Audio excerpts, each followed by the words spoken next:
মানে শিৱসাগৰত শেহতীয়াকৈ দেখা গৈছে যে এটা সংঘৰ্ষমূলক এটা সাম্প্ৰদায়িক বাতাবৰণ সৃষ্টি কৰিব খোজা হৈছে আৰু সেই গোটেই বাতাবৰণটো শিৱসাগৰৰ মানুহে বুজি উঠিছে যে সেইটো হিমন্ত বিশ্ব শৰ্মা চৰকাৰখনৰ পৃষ্ঠপোষকতাতে গঢ়ি উঠিছে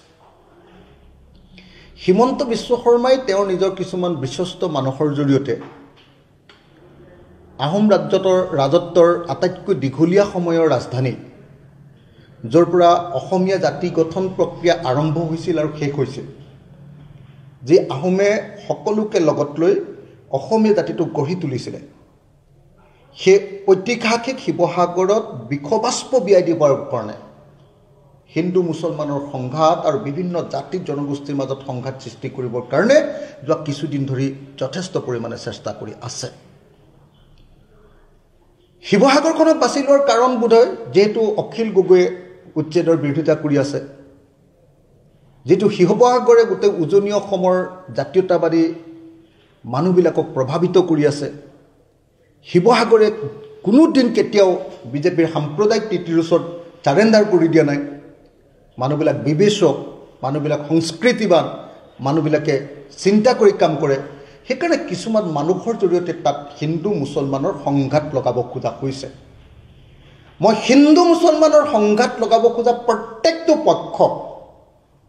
এই কাম নকৰিবৰ কাৰণে আহ্বান জনাইছোঁ শিৱসাগৰ প্ৰশাসনক ষ্ট্ৰিক্টলি মই নিৰ্দেশ দিছোঁ যে তেওঁলোকে যেন কাকো আইন হাতত তুলি ল'বলৈ অনুমতি নিদিয়ে তেওঁ মুছলমানেই হওক তেওঁ হিন্দুৱে হওক আৰু শিৱসাগৰ ৰাইজৰ প্ৰত্যেকজন নাগৰিকক মই আহ্বান জনাইছোঁ যে শিৱসাগৰ নাগৰিকসকলে তেখেতসকলৰ জাতীয় দায়িত্ব পালন কৰি আমাৰ ঐতিহাসিক সম্প্ৰীতিক সুৰক্ষিত কৰিবৰ কাৰণে ওলাই আহক মই ইতিমধ্যে ডিজিপি আৰু অসমৰ মুখ্যমন্ত্ৰীক জনাই দিছোঁ যে আপোনালোকে শিৱসাগৰত পুলিচৰ ছত্ৰছায়া প্ৰশাসনৰ ছত্ৰছায়া যি সাম্প্ৰদায়িক ৰাজনীতি কৰিব খুজিছে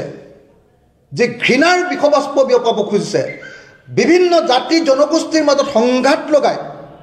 এক অস্থিৰ পৰিৱেশ সৃষ্টি কৰিব খুজিছে এইটো কেতিয়াও আমি কৰিবলৈ নিদিওঁ মই স্পষ্টভাৱে পুলিচ প্ৰশাসন ৰাজনৈতিক প্ৰশাসন সকলোকে এই কথা স্পষ্টভাৱে জনাই দিছোঁ আৰু সেইকাৰণে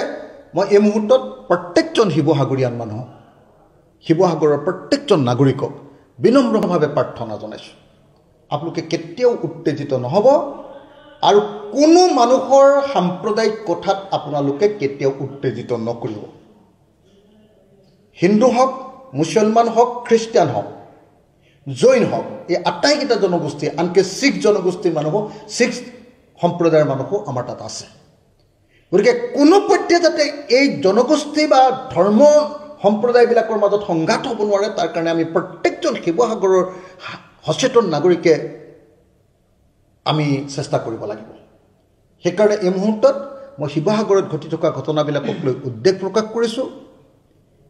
এই কামবিলাক যে চৰকাৰৰ ছত্ৰছায়াতে সংঘৰ্ষমূলক পৰিস্থিতি এটা সৃষ্টি কৰিবৰ কাৰণে কৰা হৈছে সেই কথাটো আপোনালোকৰ সন্মুখত ক'ব খুজিছোঁ আৰু এই সময়ত প্ৰশাসনক সকীয়াই দিছোঁ চৰকাৰক সকীয়াই দিছোঁ এই কাম নকৰিবৰ কাৰণে আৰু লগতে সমগ্ৰ শিৱসাগৰবাসী ৰাইজে যাতে কোনো পধ্যে কোনো চেঙেলীয়া লোৱাৰ কথা মতে হিন্দু মুছলমানৰ সংঘাতত জঁপিয়াই নপৰে তাৰ কাৰণে মই সকলোকে আহ্বান জনাইছোঁ মই কোনো সংগঠনৰ কথা ক'ব খোজা নাই কিন্তু যি মানুহে বিজেপি আৰু RSSৰ হিন্দু মুছলমানৰ ৰাজনীতিত উঠা বহা কৰে তেওঁ কেতিয়াও জাতিৰ কাৰণে ভাল কাম কৰা মানুহ হ'ব নোৱাৰে যি মানুহে মই কোনো সংগঠনৰ নাম ল'ব খোজা নাই কিন্তু যিবিলাক মানুহে চৰকাৰৰ কথা মতে উঠা বহা কৰে আৰু চৰকাৰৰ পৃষ্ঠপোষকতাত জাতি আৰু জাতিৰ মাজত সংঘৰ্ষ লগাবৰ কাৰণে পৃষ্ঠভূমি তৈয়াৰ কৰে তেওঁলোক সঁচাকৈ জাতীয় শত্ৰু গতিকে মই প্ৰত্যেকজন শিৱসাগৰৰ ৰাইজক কোনো ধৰণৰ উত্তেজিত বক্তব্যত উত্তেজিত আৰু আৱেগিক নহ'বৰ কাৰণে সকলোকে মই আহ্বান জনাইছোঁ আৰু হিন্দু মুছলমান সকলো ৰাইজকে ক'ব খুজিছোঁ যে কাৰো কথাত আপোনালোকে কেতিয়াও কোনো পক্ষই কেতিয়াও কোনো উত্তেজনামূলক কাম